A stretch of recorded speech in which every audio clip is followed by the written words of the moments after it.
Welcome everybody. I was quite amazed today to find out that this is nearly our 200th meetup, and next week it's 4 years since we created AWA. So I'm very pleased to be here tonight with Nairy, and we've known each other for, I don't know, not that long, a few months, 6 months, something like that.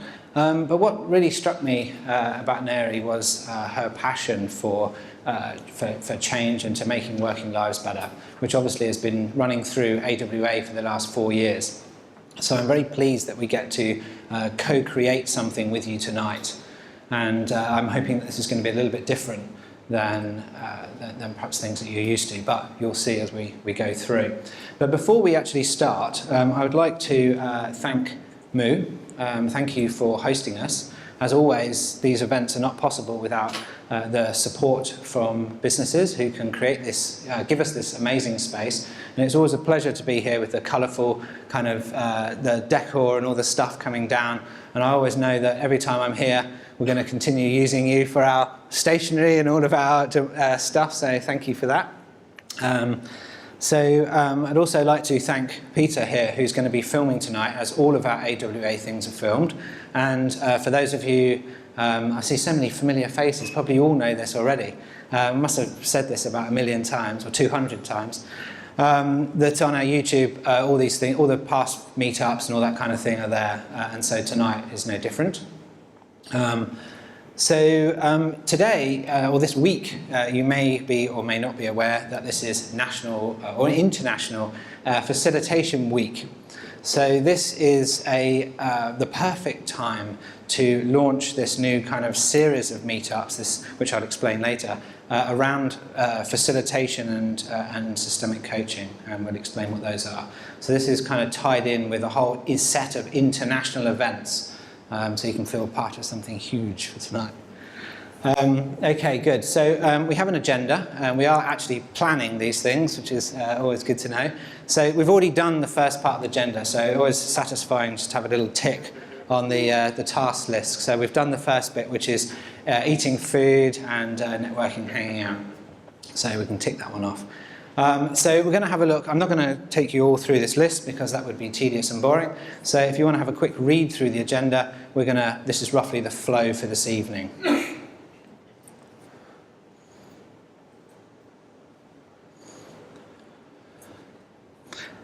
Hello?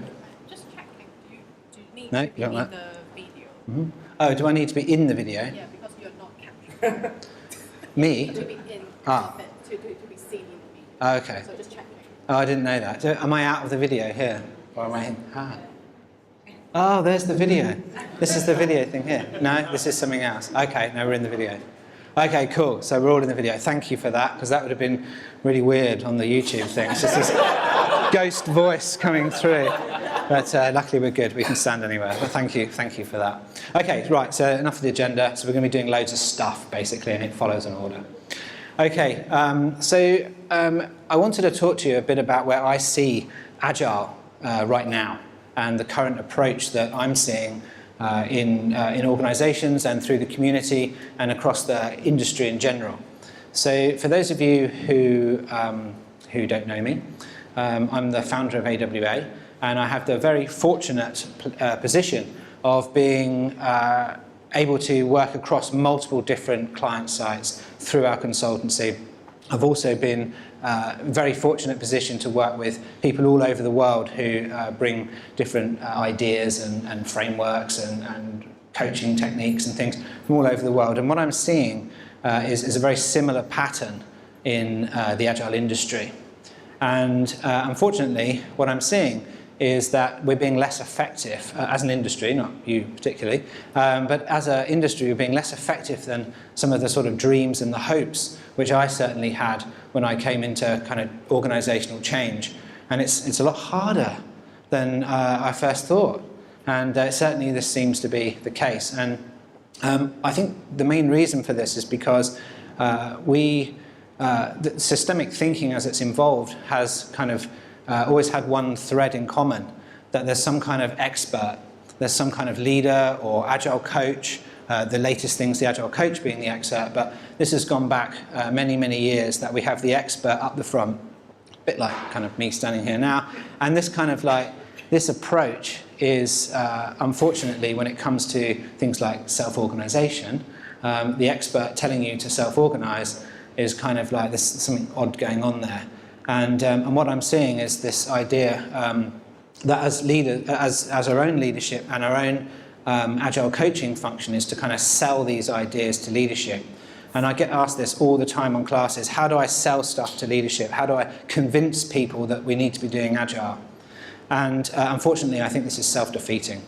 And the more that we try and sell agile or sell anything to our organisations, then we're going to get resistance, and we're not going to get the same kind of collaboration that we had hoped, the same kind of engagement. So if we want to engage organisations into doing something different, then it needs to really come from within and not from some kind of expert. Oh, we've lost sound. No, there we go. From some kind of expert pushing ideas, selling frameworks, that kind of thing. So this is kind of how I'm seeing things at the moment. So what could it be like? So instead of kind of selling agile and selling these ideas or selling frameworks or pushing these kind of pre-packaged ideas, then we really need to be talking about actual real business results. This might seem a bit obvious, but it's quite amazing actually how, as an industry, we're actually not. We're actually saying, how agile can we be? How agile are we? What are we doing to measure the agility? When really we should be looking at how successful we are as a business and what kind of results that we're actually looking for. So I'm not going to go too much into what those results might be, because for every company or industry, this is it's unique and different, even though actually they're quite similar across many businesses. So if we break down results into two different types of challenge, we've got on one side we have things like environment or process, things which are obvious, things which are out there, things like process, things like job roles, things like artifacts or meetings that we're turning up to. We've got this kind of challenge that we need to do. We need to have tools, we need to have these things, but we also have another kind of challenge, which is people. So this is how we turn up. This is the behaviour, the interaction that we have to our work and to others around us. These are the kind of individuals and interactions which we have in the organisation. And so from an agile perspective, if you look at, we know the Agile Manifesto, individuals and interactions over processes and tools. This gives us a way to understand which is our challenge that we could be focusing on first. What do we need to look at first? And really clearly, if we get good people who are interacting well, who have really good teams, then we can overcome the kind of process and tooling issues. But when we don't have good interactions, when we have negative or toxic environments, or simply environments where someone's gone in and is selling stuff or telling people how to behave, then we're actually not going to really be able to solve the problems on the left here, the process problems, very well. So, I'd like to introduce you to two concepts. Some of these, I see some people kind of nodding a little bit. So what we have here is this Dunning-Kruger effect, which is this kind of nice curve here. And the Dunning-Kruger effect is a human bias. Now, we all suffer from this. And the idea of the Dunning-Kruger effect bias is that when we really don't know something, when we're really quite ignorant about any subject, then we have a tendency to have a very high confidence about whatever it is, because we simply don't have even the breadth of knowledge to be able to understand that we're actually quite clueless. Now, most organisations have this effect about Agile and about the changes that are required to be able to meet complex adaptive problems that they face. Now, an example of this is talking to perhaps a senior manager who says, yeah, I get Agile, I get what we need to do, just go away and get everybody to do Agile. Go and install that framework. And then that will solve all our problems. So this is a natural effect that everybody goes through. So why am I telling you this? Because what's happened in our industry is that we have, over the last few years, been exploring different ways to approach these problems. And because people problems are so difficult to talk about, we don't have vocabulary. They're not the kind of problems that most managers want to accept that they exist. Now, talking about technical problems is easy. Now we know that there's a culture around solving technical problems, but not around people problems. So if you combine these two things together, this gives the industry a perfect opportunity to sell a load of tools and frameworks and processes to organisations who are very high confident about what they want, and it gives an amazing commercial opportunity to do stuff which is very ineffective. And this is the state I see the agile industry right now. I see that we have, over the last few years, we've been exploring tools and processes as a solution to try and solve people issues, and it doesn't work. And what happens is we spend about 14 months doing a change cycle, and it fails or doesn't live up to the promise that we'd hoped for. And so we need to do something different, right? Because that doesn't feel good to me. That's not what it's about. So what happens is most organisations are in this place, and most solutions being sold are kind of taking us into this valley of despair, and that's kind of where we've been at so far.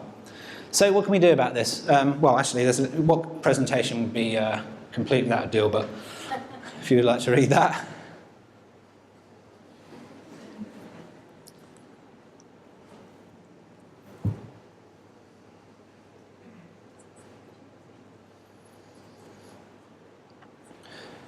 This is the kind of challenge that managers have. They're stuck because we don't have the vocabulary and the ability and the techniques and tools to be able to rationalize and normalize emotions, normalize the way that we interact, that kind of talk about relationships, but we're also getting the process. We know we have to have psychological safety. We must have self-organization. We must do these things. And yet we definitely can't talk about change or emotions or human beings as being anything other than part of the machine. We're just going to install stuff on top of them, and we end up with this, which is basically a complete trap. And people don't know what to do because they're stuck on this Dunning-Kruger effect of high confidence and low knowledge. So what can we do about this? So many of you may have come across the Agile Onion. So I'm not going to take you through the onion. There's loads of stuff online about this. But what I will say is that what we're doing is that we are focusing on tools and processes, and what really the problems are in the principles, the values, and the mindset. So we're really, really good at trying to solve these bottom inner layers, but we're pretty rubbish at being able to actually address in a proper systemic way solving these areas of the outer onion. So the Agile mindset, some of you may have come across the Agile mindset as defined by these 3 beliefs. So pretty much any dysfunction in an organization that when we're trying to improve that organization that is solving complex adaptive problems using tools like Lean or Agile, any challenge that we have, any dysfunction can pretty much be traced back to someone of influence who didn't believe one or more of these things. So these Agile mindset maps into the Lean principles. It matches into the Agile Manifesto. And the first one, complexity belief, is the belief that complex adaptive problems are not predictable. If we believe we're solving non-predictable problems, then you kind of have that complexity belief. And there's a whole load of stuff that then would affect your behavior if you believe the stuff that we're doing is non-predictable. The second one is people belief. This is the belief that we actually want to trust people, and the belief that people are actually, most people, 99% of people if you like, are actually there to do a good job, and we approach that with unconditional positive regard. So if we don't have that belief, we're going to start putting in processes to protect the organisation against people and that kind of thing. And the last one is the proactive belief of self-improvement. So self-improvement of, proactive belief of improvement in general. So there's self-improvement, there's improvement of our teams, our processes, our organisation, our products, our services. It's continuous improvement. So with these 3 beliefs, we have some chance of solving complex adaptive problems at scale. So if we go down to values, then what we have here is we know from Alistair Coburn's work back in the late 90s that psychological safety is absolute key in being able to have high performance. And there's also the Google Aristotle project and things like that. Now, the 4 things in the middle here, respect, equality, inclusion and diversity. We can't create innovation without these values. And you don't get these values unless we have some kind of safety. So what we're looking for is something to allow people to respect each other, to be able to say that thing, the elephant in the room, the thing that no one else wants to talk about, that crazy idea that might just be the next breakthrough. Without that kind of inclusion and diversity of thought and opinion, then we're not really going to be able to solve complex adaptive problems.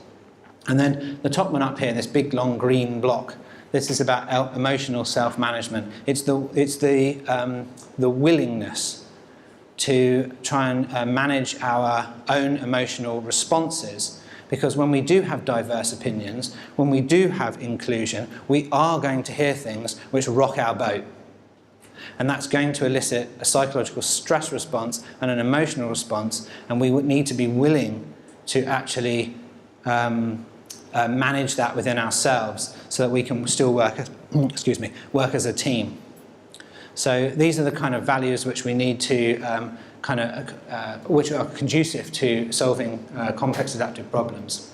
So with all of this, what we're looking for is some kind of thing to tie these together. Some kind of thing which is going to allow us at scale to tie all this stuff, to have a really good mindset, to understand what the beliefs are, to work together, create diversity, listen to different opinions, include everybody so that everybody has equal voice, so that we can come up with a solution that works for everyone, rather than doing stuff to people, being the expert and dropping frameworks on the top of people. So with that in mind, that we need something else, I would like to hand over to Nairy, who will talk to us about systemic coaching. Sure. Hi, everyone. Oh yeah, I've never used one of these, so wish me well. Systemic coaching. Right, thank you very much, AWA and Simon and all of you for making it tonight, even though there's tube strikes and all sorts of problems. So Simon has just given you an overview of what the lay of the land is for agile. Here's the thing that I know about agile. I know that this morning I was having a coffee and I heard a couple of parents talking about hiring a nanny, and they were looking for someone who had agile characteristics. So it means different things for different people. And obviously we're all adopting that word, agile, because it's very nice. It sounds positive, it sounds hopeful, it sounds like it's a solution to being in a stuck situation. So I'm going to talk about systemic coaching and who we are. Just before we do that, I'm going to set some context about who I am. As Simon said, my name is Nairy McMahon. I'm the director of CRR UK. CRR stands for Centre for Right Relationship, and we are in a global community, CRR Global. CRR Global own a training model, which is called ORSC, Organisation and Relationship Systems Coaching. The way that they work, that CRR Global, is that they have 12 partners globally who deliver the training, and I'm one of those people who do it, here in the UK and in the Nordic countries. So what can I tell you about what's next? ORSC. So it's a model that, actually, before I go there, let me just go back and say my story to ORSC. So I am a trained psychologist, but moved into banking about 16 years ago. I think one of the greatest things about working in a bank is that you really get to understand every lending decision you make and the impact it has on the wider world. So if you say yes to a business loan, you know the implications. If you say no to a business loan, you know the implications. If you decide to exit a country, you know the implications. So systemic view of what is going on wider than the decision I'm making is always present. The second thing is that there's nothing you can do in the bank unless you are in relationship, not only with your clients externally, but internally. Every decision requires a whole chain of decision makers, and you have to be very masterful at working at relationships, knowing that sometimes you're not going to get on with them, but how do you make the vision that you have, the thing that you want to get done, how do you make that happen? Then I moved to the UK, and for a little while I worked with enterprises and set up an investment portfolio. And then in 2011, after a very tough negotiation with someone, I decided to do coaching to see how you can bring coaching lens into business. It was individual coaching. Again, it was great to learn some tools, but it didn't really grab or did the connection between what was going on in the business world as well as the individual. So then that's when I came across ORSC, Organization and Relationship Systems Coaching. It is a systemic lens. It looks at the relational aspect. It uses coaching framework to support the relationship building and the view of what systemic looks like. If you want to understand what, does anybody here know what it is, what systemic thinking is, what it means? Would you like to have a go? No? So you don't want to have a go? Well, maybe if I read you this thing, it will explain what a systemic thing is. I think it's really funny.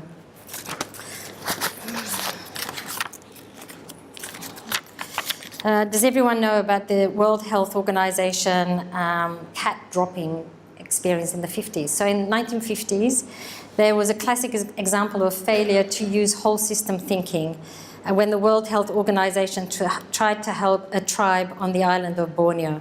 A mosquito and housefly infestation had caused an outbreak of malaria, and WHO sent planes to spray the island with DDT, which is the pesticide. The DDT killed all the mosquitoes, but also a species of wasp that preyed on thatched-eating caterpillars. With no wasps to dine on them, the caterpillars munched away on the thatched roof of the tribe's people's homes until the roofs caved in. Worse, the poison houseflies were eaten by the island's geckos, and the sickened geckos became easy eating for the cats. When the cats died from the accumulated DDT, the population of rats flourished. The result? Outbreaks of typhus and plague. Faced with a health situation more dire than the original problem, WHO set in motion Operation Cat Drop, promptly solving the crisis it inadvertently created by parachuting 14,000 live cats onto the island. That is kind of like a big picture statement about what it is not to consider things from a systemic way. There is no cause and effect. So solving one problem will cause other things to come up. That's not just organizational or community focused, that is individuals as well. Sometimes we don't like something about ourselves and we try to get rid of it or hide it, but it comes up in another way. Let me just grab that, thank you. So what's ORSC? It's Organizational Relationship Systems Coaching. It's an ICF accredited coach training program, so International Coach Federation. It's been running as a coaching program since 2002. It's a training program. It teaches you 40 tools and 27 skills to work with every type of relationship that you can think of. So we use both a philosophical framework as well as a coaching framework.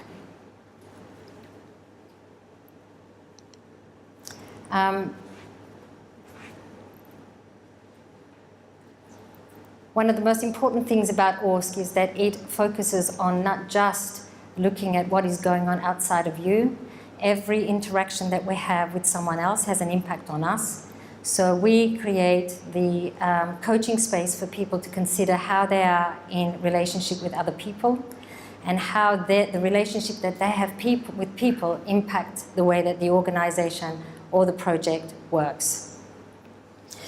We do large-scale facilitation, so anything from 2 people all the way up to hundreds of people, that's the facilitation that we do. We use all the skills that I just mentioned, which includes how to facilitate facilitation, large-scale facilitation. Context setting, all facilitators have it. Context setting, do an activity, come back from the activity having practiced and do a debrief to see how it was for you. That's a normal facilitation process. With ORSC lens, you come in with a belief as well as the doing stuff of facilitation. So generally facilitations facilitate the conversation without holding any position. Although we don't hold any position, we come in from a belief that the system knows exactly what it is that it wants to do. By system we mean the team or the organization or the group, whatever it is in front of us. We reflect everything that we hear. We act as a mirror so that the system can start seeing itself and adjusting as it sees fit for whatever it is that it wants to do. We also we create containers, and it's in that container that the coaching takes place. Yes. Okay. So with every systems, because systems, does everyone know what systems are? Systems can go as big as a political system and as small as an individual. So if you are coaching a system, you need to define the container, create a boundary so that the team that's in front of you knows where the boundary is. And for us, a system is a group of interdependent people with a common identity or goal. They have to be interdependent, so relying on each other, and they have to either have a common purpose or a common identity. To give you an example, if you're on a tube and there's lots of people who are sitting around, they're just people sitting around. But if something happens in the tube and they need to leave because there is an accident or something, the people become interdependent so that they can get out because they have a common identity. Yeah? Okay, I'm rushing along. So that's the first thing. We're always setting a container of what we're doing. The second thing is creating ground rules. We do this as a co-creation between the system that we are coaching and us. So for this evening, as we're going to be trying to do something with Simon and I are going to be running a program for you to experience what it's like to be coached by a systems coach. And for us, just for this evening, we've got some ground rules, and the ground rules is confidentiality. We use that word all the time. It just means whatever you need from each other to feel safe to try whatever it is we're going to ask you to try in a minute. The second one is a rule for ORSC, which is everyone is right, only partially. And I'm pausing here because just to land the learning, it just means that for a system to see itself, everybody has an opinion, and the opinion must be heard, but it is only partially true. It's not the whole truth. None of us hold the full truth. No judgment. Please hold curiosity and have a learning mindset. Do you want to do the edge model together? I'm slightly nervous. Okay, what would you like me to? How would you like me to be? So Simon and I have done the course together. So everything that he spoke about is about change. There's change within the agile system. When you're doing within your own community, there's also change in the transformation work that you are doing. So change is in every organization. And there are lots of change models. We use a very simple change model that Arnold Mindell created. And all it is going from, there are 3 stages, going from your primary, what you know right now, to your secondary, which is your future. And the edge is what needs to be crossed to get across. So do you want to give an example of what a primary and a secondary is? Yeah, okay. Okay, not on the spot at all. My primary might be really comfortable in sitting over there because I was nicely out of the way there. And now suddenly I'm in the limelight. Now I kind of quite like the limelight a little bit, but it's a bit out of my comfort zone. You know, there's a part of me that really, really wants to go back and sit back over here because this was nice and safe. But I also know that if we're actually going to make a good presentation here, I really kind of need to be out here. And there's a bit of an edge in the middle that I'm going to have to cross and actually get up and be out here and be in my secondary, which hopefully, if I get used to this, then may turn into my future primary. Is that a good example? I think it's a great example. It's a great example. Okay, so this is what happens when there's teams, though. So Simon just went through his own personal edge. And he had his own belief systems about what he thought of himself, and all of a sudden I made him get up, and he had to shift that belief system. Just imagine when you're doing some kind of a change program in an organization. Every single individual person is having their own reaction to the change.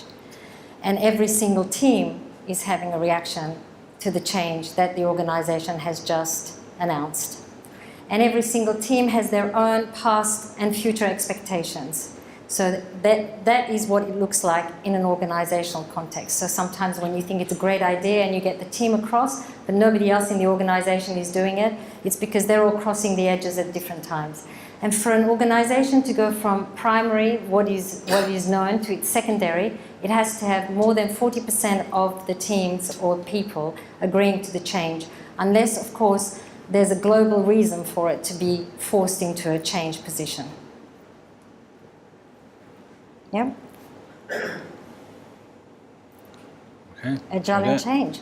Now, the reason why we did that is for you to know that there's change all the time and you're always going to be moving from your primary to your secondary, and we're going to practice a tool using Constellation as a tool to see how the Agile community is moving from their primary position to the secondary. Okay? Okay. Awesome. So how we're going to do this is we're going to do this in a couple of stages. So the first one is we're going to self-organize to move all of these chairs to the side, out the way. We're going to be very mindful. But just before we go, because there's actually another step first, so sorry, we're going to self-organize all the chairs. So we're going to create this lovely big space here. We're also going to be very mindful of our cameraman, who's going to be in the middle, and he's going to be mobbed by hundreds of people carrying chairs. So he's just going to move the camera to the back there. So if we can make sure that we don't knock him over with all his kit, that would be fantastic. And then what we're going to do is we're going to, Nairy and I are going to facilitate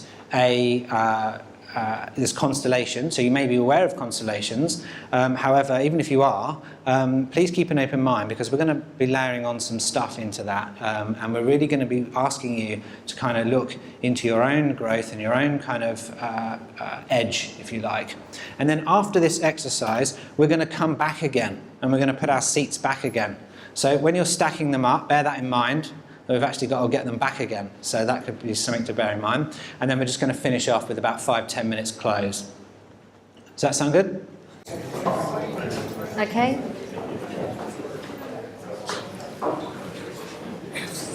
So how many of you have done a constellation before? Yay. Okay, quite a few of you. Systems always constellate around a topic. I mean, just think about a family system. You've got to go on holiday, everyone constellates around the topic, which is holiday. And we are constantly constellating. We constellate at work because, that we have to buy a present for someone who's leaving. So that's constellation. There are many forms of constellation. The one that we're going to be using tonight is informal constellation. So basically, what you're going to be doing is Simon and I are going to read out a statement, and then you're going to be constellating around that topic. So if you feel very strongly about the topic, which is going to be laid in the middle, you come really, really close. And if you feel not so sure about it, you stand here. And if you don't, it doesn't work for you at all, you stand very far away. So this gives a snapshot of what the whole system thinks about that particular topic. We're going to have 3 rounds. Each time it's a silent exercise, except when we ask you questions. We're going to ask a few of you to speak. Not all of you will be speaking because of time constraint. And then we'll constellate again. And then, as Simon said, we'll come back and have a conversation around it. So, okay? So once again, if I have strong feelings about the topic, I'm in the middle. Yeah. If I completely don't care. No, you stand out there. So is it feelings about it, or is it an agreement? Connected, do you feel? Do you feel? Okay. And would it be helpful if I made a middle? Sure. Okay. This is the middle. And what else would I use other than a post-it note? And Exactly. so the topic is? Yes. So the topic, is so this is the question, which I'm happy to explain afterwards if it doesn't make sense. How connected do you feel to the current opportunity space in Agile? So everyone's going, what is he talking about? So let me explain. So the current opportunity space. So how much opportunity, and tell me if this is the original intention, how much opportunity have you got as a change agent? You may be a coach, you may be a leader in an organisation, a manager, or whatever your role is absolutely independent to this. So how much opportunity do you feel you have to be able to make a difference, to be able to make working lives better, to be able to improve your organisation? Does that make sense? So Simon, yeah. Simon talk about all the opportunity that exists for you right now. So just let your feelings. You heard what you just said. Let your feelings just go. Yeah. It's not a cognitive exercise. Yeah. Okay, so that means those people who are closer to the middle feel that they have a high opportunity space for being able to experiment and do things within their organisation. The people who are further away from the middle feel that they have a lower opportunity to be able to try out things and do things and to improve their organisation and make working life better, I guess. Sure. So we're going to ask some questions, just 2 questions. So for those of you who are standing close to the centre, why are you standing where you're standing, and what's that like? Just from a few of you, why are you standing where you're standing, and what's that like? Should we give the mic? And I'll give you a mic as well. And also, whilst we're doing this, have a look around as well. This is the shape of the Agile community. There's no more space. That's something as well. We're near the top of Mount Stupid, so there's loads of opportunity. And what's that like? Stupid. Someone else? I think we're climbing Mount Stupid, so we've got a long way to go. So anywhere from where we're starting is going to be improvement. So And what's that like? inspiring, I think, for myself personally. Great. From someone else? Does anyone else want to speak?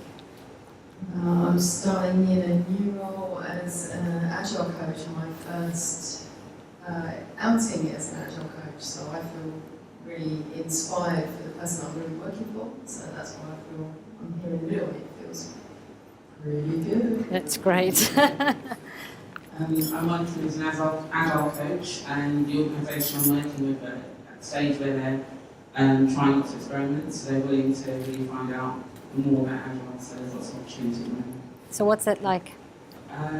Good, yeah, feels really good. Feels really good. Okay. So we just, for someone just a little bit further out from the circle, anybody outside who wants to speak?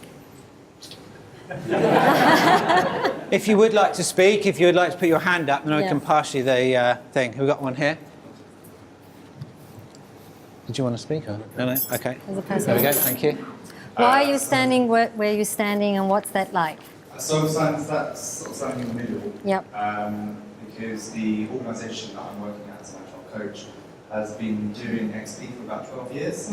But they're scaling now. And so it's quite difficult to break some of their original things that were helping them when they were much smaller and didn't need to communicate as much.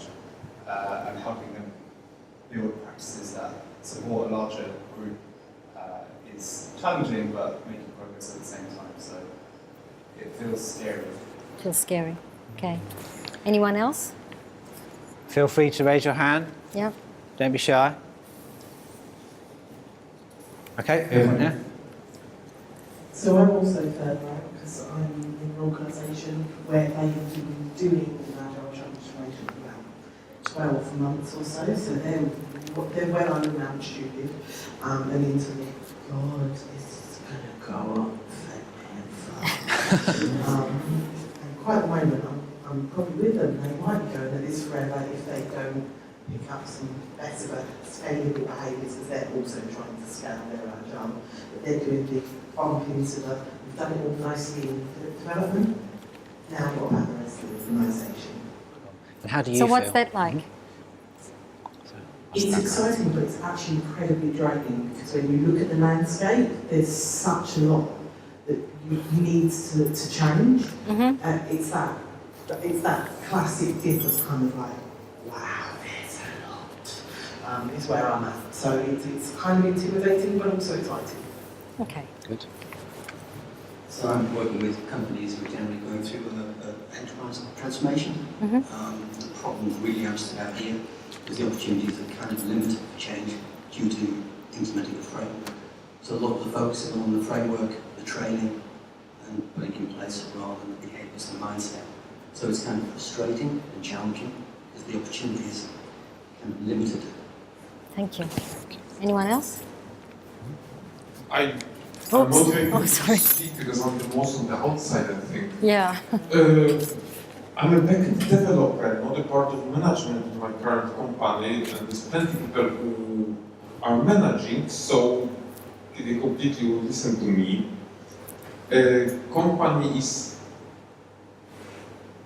doing like plenty of companies that I've met, they say they do agile, but they completely don't do any agile. There's just Jira and something called sprints, which is not sprint. Okay, sorry, I don't know, it's too long. I had an opportunity to work with great agile companies where I've learned what agile is, understood and believed. And I'm trying to push agile practices on the management all the time, but they are extremely, not push, convince them, but they're extremely stubborn and don't want to listen. On last one, when I proposed that estimation shouldn't be in days made by me based on a story title of a user story, which is not a user story, and I completely don't understand it, and have no clue about the scope of it. I proposed estimating story points, now told by my brilliant manager of online web development team that she doesn't care if I estimate story points or bananas. What's that like for you? What's that like for you? I care about doing my job, and I like my job, and I'm trying to keep up to my estimations and my personal estimations. I know my position in this place, but I know my position in this place, and as I'm satisfied. I would love to work in a company with smart people. Yes, where I can. Developers are smart, management isn't. Okay, so I won't tell you where I work. It's one for And you. I would like everybody to be smart, it would give me more pleasure, but I'm sitting comfortable where I'm sitting, and I know that's my decision, and I'm feeling okay. Okay, Thank you. great. Thank you. Anybody else? All right, so we're going to go to the second question. So how present is the opportunity space for agile in your day-to-day work? How present is the opportunity space for agile, you called it something special, for agile in your day-to-day work? Yeah. So how connected you feel was the first question, Yeah, and how second. present is it in your day-to-day work? Yeah. Does everybody understand the difference between the two questions? Yeah? No? Okay. Right, so the first question is, how connected do you feel to that opportunity space in general? And then the second question is, how present is this opportunity in your work? Now, I think I might have messed up the first question slightly. In your day-to-day work. Yeah. Okay, cool. So how much is this in your day-to-day work now? So how much, yeah. Yeah. Is that clear? I'm still feeling like we've kind of lost half the people, no? Stand close if you feel that it's present in your day-to-day work, and further out if it's not. Yeah. It exists as a word. What did you say? I think that I might have made this confusing by making this connected to their work already. So these are very similar questions. I think I might have screwed this up. It might have been a learning opportunity for me. Yeah.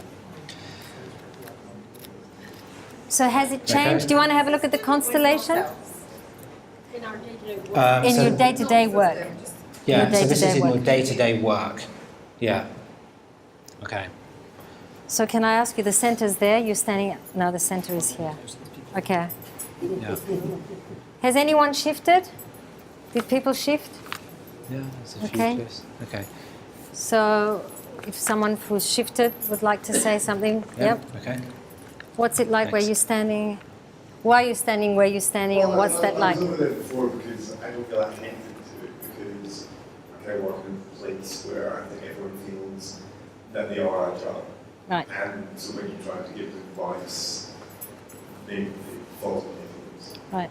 And I'm moving here because I think the opportunity is huge, because there are loads of ways to improve that they're not currently listening to. So the way I interpreted it was, I'm struggling, but I think it can be. Yeah. The opportunity. What's that like? And when I was over there, it's really frustrating. Mhm. And demoralising. Here, it kind of, you know, it's a bit more uplifting. It's a big balance. It's nice to work with it. Okay. Anybody else? Yep. So I was out there because I was thinking of 10 years ago I would have been at the centre given that first question, but it feels like we're not doing it as well today as we were doing it 10 years ago, and that's very, very frustrating. It almost feels like we are failing. But in my day-to-day work, which is the bit of the question here that I picked up on, is I get the opportunity to work with a lot of people doing this kind of stuff, so I feel closer to the centre on this question. Okay, what's that like? It was nice to come in and get closer to people. Okay, anyone else? There's a gentleman behind you. So I shifted because the organization I work for right now used to be very agile, very good at it, and then all of a sudden because of growth, they're growing so fast that it's starting to become chaotic, because then, all those good stuff that got them to where they are right now to be able to grow so fast is now getting out of the window. And I feel like it's becoming very chaotic, and, they should imbibe all this great stuff that they used to do, learning, all those great cyber stuff should still be at the core of the business and not lose it really, because it's also a continuous learning process and actuating as opposed to, we're good at this now, let's trade out the window and then do. Overdo it basically almost, so to speak. Sure. And what's that like? It's very chaotic, very disruptive as well, so yeah. Okay. Anybody else? Yeah? Okay. So I shifted towards centre. I work in my day-to-day team. I work in my team. It's Scrum Matt. I think much like the guy in the blue shirt who spoke earlier, you can get a bit frustrated on suggestions for you that hit. So our retro today, we hear people saying, "Oh, we tried that a couple of years ago, so let's not do it again." So that feels a bit frustrating. In terms of kind of the wider environment that I work with colleagues, it's also here today. I think it's encouraging that we're closer to the centre. I think across our organisation there's areas that are kind of less mature and agile, so there are opportunities outside of my team, colleagues' teams to grow, to do other things. And what's that like for you? Day-to-day within my team can be a bit frustrating, but I think you just see opportunities elsewhere across the organisation to help contribute. Thank you. There was a gentleman here. Sorry, I'll just grab that. I've moved to the centre, but it's probably not for the same reasons as some of the rest of you. I was out at the edge before, when it was how connected do you feel to the agile opportunity space, because I'm objecting a little bit at the minute to a lot of the words that people are using in the language and the kind of poison systemic agile. And I'm more interested in solving problems and collaboration and finding how it work. But I've moved to the centre now because most of the conversations I have with people coaching different organisations are still about selling agile or them trying to buy agile. So it's a thing. So I do it every day. I'm not happy about it. I'd rather talk to people about solving problems. Okay. What's that like for you? Not happy about it. Not happy about it. I think it's trying to find a different language for people and trying to think about what we're actually trying to do rather than what we're trying to sell. Sure. Okay. Does anyone else want to speak, or shall we go to the third question? Yep. Yeah. So here's the question.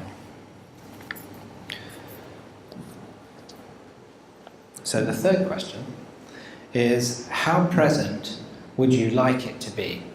So if you think what we're actually asking is, there's the opportunity space for being able to make real change, things that address the kind of emotional, kind of systemic relationship side of things, how people interact and behave, and how people show up. That's what we're talking about. So how present would you like that to be within your work? We're almost like...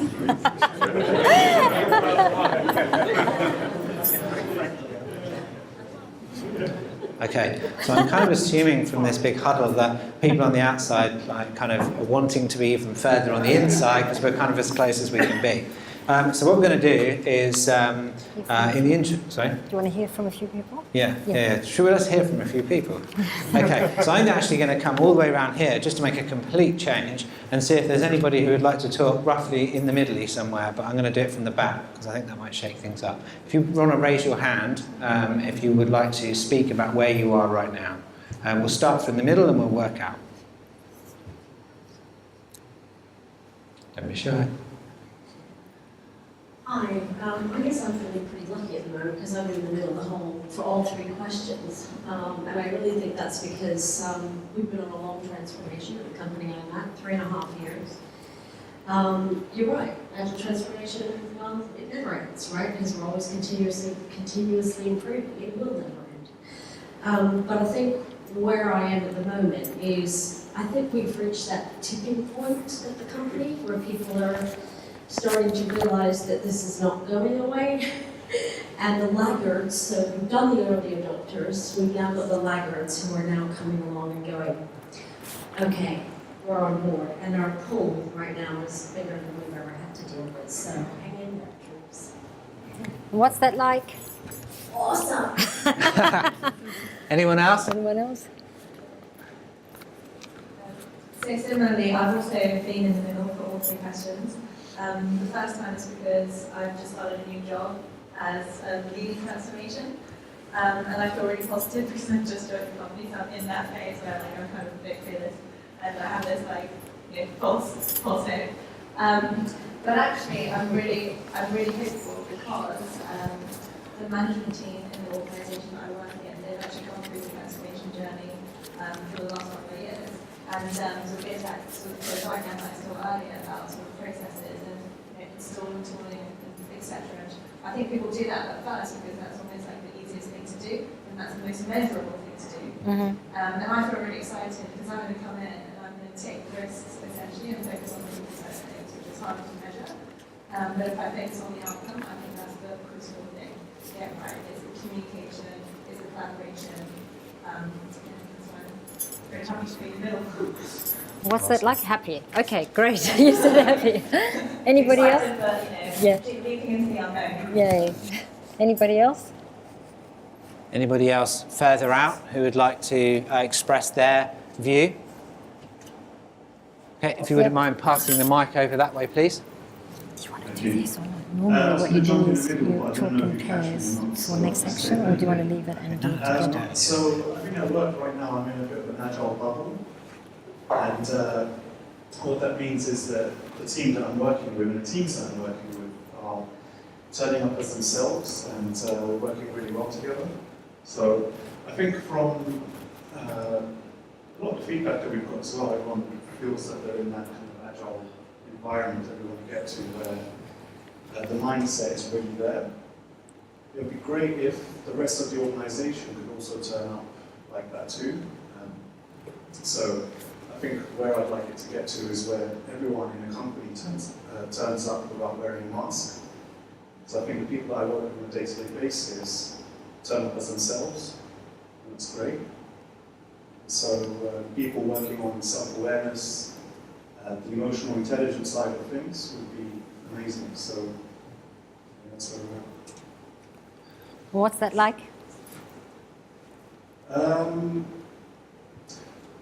It's good because of the team that I work with, the people that I work with. It shows that there's a lot of potential. People can tap into that. A bit frustrating because you see so many people turning up with the mask on. Okay, thank you. Anyone else? Anyone else? One more maybe? That's over here. I think I've got a probably slightly different background to a lot of you guys. My background was manufacturing and came across into these kind of service industries. And I'm feeling really inspired by what's going on at the moment, because what I'm noticing is so many people talk about agile that it's almost bedded in now. I think, you know, you speak to developers that join the company, they're all talking about it as in, it's not something new, it's something that's in the background for everyone. And I know there's a lot of concern about the way agile might get implemented, and therefore we might go to this will become another fad that drops out of favour. But I don't think that's going to be an option, because what they're going to go back to is command control project management that is demonstrably failing anyway. So as much as there may be a lot of angst amongst ourselves as to are they doing it the right way, it will be a very long path of a couple of decades or more, but it will keep moving in the right direction, and that's why I feel positive. It took 70 years for Lean to get into manufacturing. It's going to take 70 years for Agile to embed itself, and we're in year, what, 10? So, you know, your entire career and your children's career and their children's career before we get there. But that's not a bad thing, it's a journey, not a destination. What's that like for you? What's that like? That's why I'm inspired. Great. I was so frustrated for 10 years in finance, and then this is happening. You know, it's really good.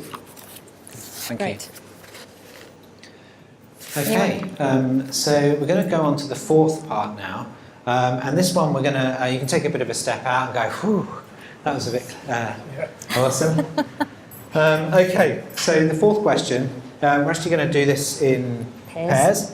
So we're going to do this in pairs, and we're going to have you are going to have a conversation in your pairs around what needs to happen to for you to be able to move to being able to bring this stuff into your day-to-day. What is it going to take for you to be able to embody this and be able to work in this way and your teams to work in this way? Does that make sense? So what would it take? What steps or what needs to happen to move from one place to the other? And you can think about this in yourselves and also the industry as well. Have a conversation with each other, and then just take one action that you will do that's going to take you to have this more in your life, whatever that was. Okay. Okay? So if you want to find a pair, well, find another person, and then you'll automatically create a pair.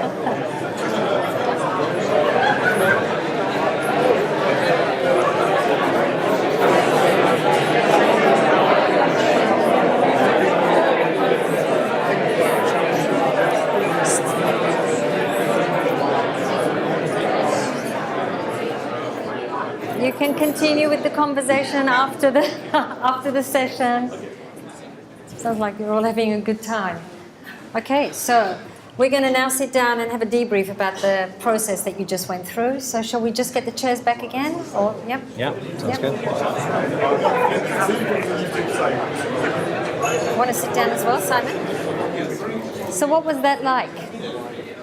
What was that experience like, seeing yourself constellate around a topic? Good. It's good. It's really good. It was really interesting to hear people's opinions and thoughts, and also the second question, how are you feeling?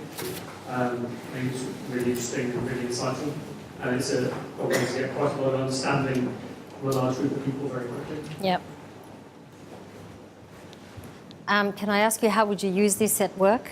Would you use this at work? That's what I was thinking as I was standing there. Absolutely, I would, yeah. And probably with the leadership team to kind of benchmark and be transparent with each other where they are. So in terms of the three beliefs, I think that will be surfaced pretty quickly. Yep. Anyone else? Thank you. I think this exercise really makes you think, because in a day-to-day work you're just working, helping, self-organizing, but actually when these questions come up, you think, how are you using this in your day-to-day work? And it really helps you to sort of come up with those examples of how your work is, and it helps you reflect on what things you need to change. So it's quite an exciting exercise, and just to hear everyone's views. A lot of people are in the same boat. I think, like you said, I think we're all in quite similar boats where we're sort of not sure, but we want to make a difference. So it was a good exercise. Thank you. I really enjoyed it. Thank you for sharing these techniques. I think for me, on a journey where I've been I've been experiencing some of this with Simon as well last few months. Some of my classmates here as well, so we've been on this journey. But taking it to the workplace, I think that last question, what I'm going to do is take more risks. I think that's one thing that's done for me. If you don't take risks and do this, you're going to be stuck in the same boat. Well, definitely that's something I reflect with. So Thank you. Thank you. Oh, the chap behind you. Will you just, yeah. So, yeah. I'm quite interested in how the constellation thing might work with different size groups, people who know each other versus people who don't. So quite a big group, not that many people know each other, a little bit anonymous, seem to work really, really well. Mm-hmm. I'm wondering if you were in a room with 12 people who were working on the same team or the board of somewhere, what kind of behaviours might come out of it. I think I'm really interested to try and see how people behave. Do you want me to answer that? Because what? Yes, go for it. Because we ask people to move. So first of all, the ground rules. We get the ground rules right. It's a non-judgmental zone. The idea is to see where the system is, not where individuals are. So we never focus on where someone is standing. The idea is for the system to see where the system itself is constellating so that it can make choices of where it wants to go. The last question is accountability for the individual, but again from a systemic perspective. And what happens is we've done this once with a board who were all saying yes for the mission until we did the constellation and nobody stood next to in the center. And what they decided to do is clearly they're not communicating, they're just saying yes to things. It just reveals the system in a very different way. But you do need to set the ground conditions. There has to be some level of buy-in before you do it. You couldn't just do it if there was hostility or anything. Okay. Does it make a difference if the boss is in the room? It always makes a difference when somebody is in the room that may influence the way the system wants to behave. But again, that is something that we contract right from the start. So if the boss is going to have that kind of effect, he generally is not, we ask him not to attend. It just depends on the impact of the system. And again, that's information for the system. So if the boss is there and the system is changing, it's information for him, it's information for the system. Any other applications or any other learnings? Thank you for sharing. That's the first time I've done that. I come from an HR and organisational background, so I just stepped into this wonderful community and I got accredited. What I loved about that was a couple of things. One, that it was an emotional thing, so you're not asking to rate it and you're stepping forward or back. And then leading on from that, that it's all relative, so it doesn't matter if you take one step or two steps, so you're not giving it a scale from 1 to 10, you're just going to go near it or walk away. And it's got loads of applications for getting teams to open up to help shift their behaviours. Yeah, thank you. I think that's the thing, is that's why we ask the feeling questions. So we put the feeling questions, and the second part of the question, which is, what's that like for you?